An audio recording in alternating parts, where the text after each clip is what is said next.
Good morning guys, in front of me is Nephin phone 3A Pro, and let me show you how to perform a soft reset.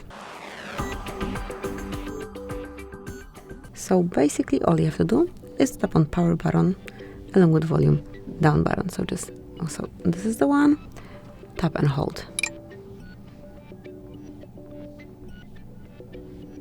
So all together, volume down and power button, and now just wait till the phone is rebooted.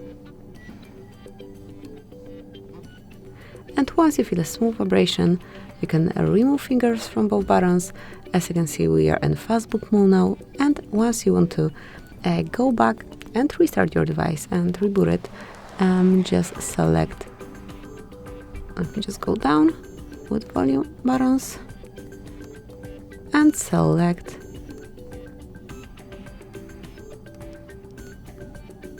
One more time, power off. Tap on power button to select, and now tap on power button and hold it. And again, once you feel a smooth vibration, you can remove finger from power button and wait a couple of seconds. Then your phone will be rebooted and you will be able to use it smoothly again. And that's it. So thank you for watching. Please subscribe our channel and leave the thumbs up.